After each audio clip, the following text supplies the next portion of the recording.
अगर तुम इन 3 लकीरों पर चलना शुरू कर दो तो तुम आसमान की बुलंदियों को भी छूने लगोगे। समझ गया? म्यूजिक।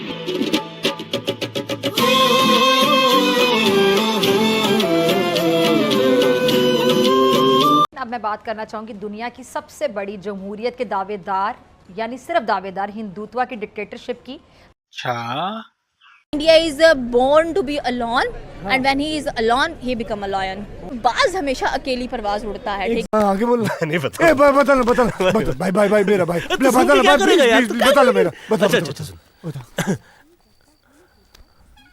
जो शाहीन है ना वो हमेशा, शाहीन पाकिस्तान का नेशनल बर्ड है। So the thing is that के शाहीन हमेशा अकेला परवाज में उड़ता है और चाहे आंधी आए तूफान है वो कभी भी अपनी परवाज नहीं छोड़ता है। कैसी लगी आगे स्वाद? और कभी भी नीचे आकर नहीं बैठता है। यही चीज हमें भारत में नजर आती है कि इंडिया अकेला स्टैंड करना जानता है। और विश्व गुरु इज ऑलवेज अ विश्व गुरु। आप उसको, ये मोदी है, ये नया भारत है, ये मोगेम्बो खुश हुआ पीछे नहीं हटा सकते हैं। एंड आई थिंक सो कि यहाँ पर अगर दुनिया की सारी वर्ल्ड को देखा जाए तो कहते हैं कि हु इज द वर्ल्ड विश्व गुरु, तो उसमें इंडिया का नाम टॉप लिस्ट पर नजर आता है कि इंडिया ही वो विश्व गुरु है। क्या बात है, चलिए शुरू करते हैं। आबिद अली ऑफिशियल के साथ आज हमारे साथ मौजूद है सिद्रा तारिक, जो कि खुद आबिद अली ऑफिशियल को होस्ट करती हैं। असल में इनका जो ओपिनियन जानने का मकसद ये है कि आज एक बहुत ही बड़ा टॉपिक सामने नजर आया, बहुत ही बड़ा मुद्दा सामने नजर आया है कि G7 की मीटिंग जो कि कनाडा होस्ट कर रहा है, जिसके अंदर इंडिया को इनवाइट नहीं किया गया, जबकि इंडिया को कंटिन्यूसली 6 सालों से इनवाइट किया गया है। बहुत ज़्यादा फैक्ट नज़र आ रहे हैं, बहुत ज़्यादा मुद्दे नज़र आ रहे हैं, बहुत ज़्यादा मामला नज़र आ रहे हैं कि क्या वजूहात नज़र आ रही हैं जिसके बिहाफ पे इंडिया को कनाडा ने G7 की मीटिंग में इन्वाइट नहीं किया। नमस्कार, कैसे हैं आप सभी? मैं ठीक हूँ, आशा करता हूँ आप सभी भी ठीक होंगे। आज हम बात करेंगे G7 समिट की, जो कि कनाडा में हो रहा है। कनाडा शुरू से ही खालिस्तानी आतंकियों को सपोर्ट करता है, इसलिए भारत को न्यूज़ ऐसी आ रही कि भारत को निमंत्रण नहीं मिला। तो अच्छी बात है जो कि आतंकी को जो लोग सपोर्ट करते हैं, अगर ऐसा है तो वहाँ जाने से तो अच्छा है कि अपने यहाँ बैठ के रहें, क्योंकि जो आतंकियों को सपोर्ट करते हैं उनसे हमेशा बच के रहना चाहिए। दुश्मन दुश्मन ही होता है और दोस्त दोस्त ही होता है। वीडियो चालू करते हैं, वीडियो में बने रहिए। सिद्धा तारिक से पूछते हैं कि इस टॉपिक पे इनका क्या ओपिनियन है। अस्सलाम वालेकुम। वालेकुम अस्सलाम। क्या हाल है मैम? ठीक ठाक। अपनी ऑडियंस को बताएं कि आप ठीक हैं। मैं बिल्कुल ठीक ठाक हूँ, आप लोग कैसे हैं? चलें, आपकी ऑडियंस बड़े अरसे से आपका एक ओपिनियन सुनने के लिए बैठी हुई है कि इंडिया के बारे में आपका ख्याल है। और सबसे बड़ी बात कि G7 जो कि कनाडा होस्ट कर रहा है, उसके अंदर इंडिया को इन्वाइट नहीं किया गया, जबकि लास्ट 6 ईयर्स की बात करें उसके अंदर कंटिन्यूसली इंडिया को इन्विटेशन आता था G7 की मीटिंग का, लेकिन इस बार क्यों नहीं?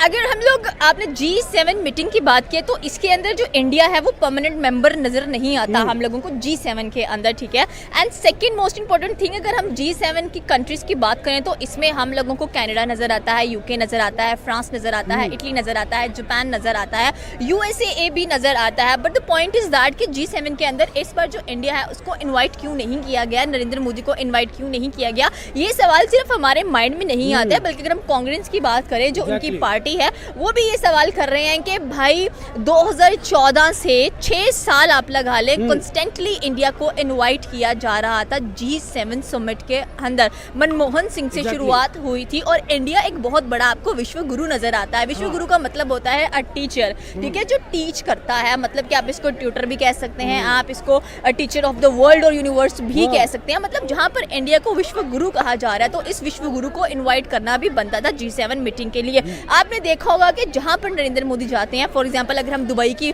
बात करें, क्लाइमेट चेंज की मीटिंग थी COP28, वहां पर भी इनको फ्रंट ऑफ द फोटो खड़ा कर दिया गया था। फिर सेकंडली अगर हम लोग G20 की बात करें तो श्रीनगर के अंदर इंडिया ने खुद होस्ट किया था। फिर अगर हम शंघाई की बात करें तो वहां पर भी देखा जाए तो हमें नजर आए थे doctor S.J. Shankar, Pakistan visit किया उन्होंने। उसके बाद अगर हम लोग G7 की बात करें तो इससे पहले बांग्लादेश के साथ भी इन्होंने एक समिट को अटेंड किया हुआ है नरेंद्र मोदी ने। लेकिन राइट नो अगर हम लोग G7 मीटिंग की बात करें तो बहुत बवाल मचा हुआ है कि भाई इंडिया इस बार G7 की मीटिंग के लिए इनवाइट क्यों नहीं किया गया। सबसे पहले वो मेंबर नहीं है, लेकिन as a respect gesture, as a vishwa guru India को इनवाइट किया जाता था ताकि वो आकर वहाँ पर अपने ख्यालात का, स्पेशली क्लाइमेट चेंज के बारे में जो डिस्कशन करते हुए हम लोगों को दिखाई देते हैं। सो यहाँ पर बेसिक सवाल ये आता है कि भाई इतना बड़ा विश्व गुरु हो, इतनी बड़ी फॉरेन पॉलिसी हो, यही इतने क्वेश्चन मैं आपसे बड़े करने लगा था कि इतना बड़ा एक कल्चर प्रमोट होता है, लोग स्पेशली फॉरेनर्स कल्चर देखने इंडिया में स्पेशली आते हैं, तो क्यों इस दफ़ा इनवाइट क्यों नहीं किया गया? क्या वजूहत लगती है, क्या फैक्ट्स नजर आते हैं बैक एंड पे, क्या ऐसे मामला था जिसके बिहाफ पे इस बार इंडिया को इनवाइट नहीं किया गया? सुनने में तो यह है कि जो इंडो पाक कॉन्फ्लिक्ट चला था और जिसके अंदर कह लें कि यूएसए ने इंटरप्शन किया था आकर सीज फायर को लेकर, वहां पर अगर देखा जाए तो इंडिया की जो फॉरेन पॉलिसी है काफी ज्यादा जंबल करती हुई दिखाई दी है। बट एक मिनट आपको सवाल यहाँ पे आपकी बात काटूंगा। फॉरेन पॉलिसी का आपने जिक्र किया कि जंबल करती नजर आई है, सबसे बड़ा एक पॉइंट उठाने जा रहा हूँ मैं, ऑडियंस भी इस चीज़ का मुझे जवाब दे कि पाकिस्तान इंडिया हरीफी कह लें कि एक रवायती हरीफ नजर आते हैं उसके बिहाफ पे। उसके बाद आप देखें कि इनके आपस में कॉन्फ्लिक्ट नजर आते हैं, लेकिन आप इंडिया की फॉरेन पॉलिसी की बात करें कि आप एक दूसरे के दुश्मन हैं, बट स्टिल आप पाकिस्तान आ रहे हैं एक समिट के लिए, स्टिल फॉरेन पॉलिसी आप कहेंगे। आई थिंक उसके बाद आप COP28 की आपने बात की, उसके बाद आपने श्रीनगर में G20 की बात की, तो अगर इतनी ही कमज़ोर है फॉरेन पॉलिसी तो ये सब कैसे फिर?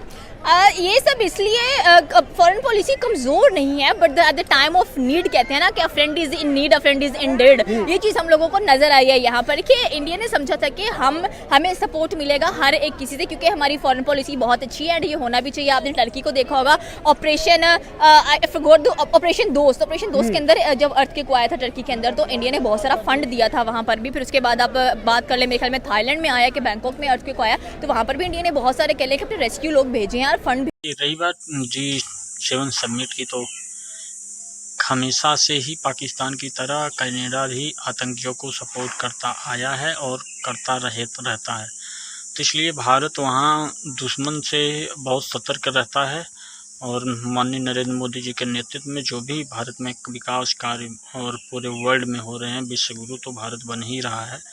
और चौथे नंबर पे GDP भी आ गई है भारत की, तो ये सब उन आतंकियों को जो पनाह देते हैं उनको खलता है।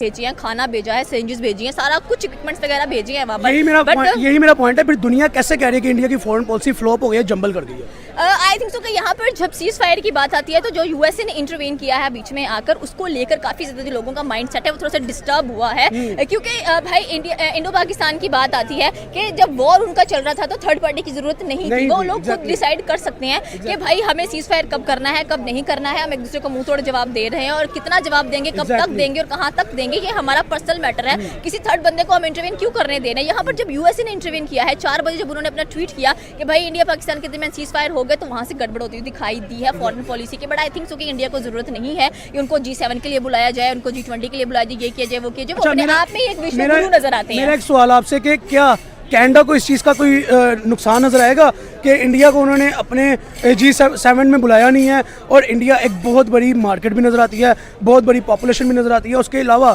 साथ ही साथ वहाँ पे कई मज़हब, कई कल्चर नज़र आते हैं। कनाडा को जो नुकसान होगा तो होगा ये, जैसे तुर्की को भारत ने इतना मदद किया था, तुर्की जो है पाकिस्तान से हाथ मिला लिया, तो भारत अब समझ चुका है कौन किसकी मदद करना है, किसकी नहीं, और कहाँ जाना है कहाँ नहीं जाना है।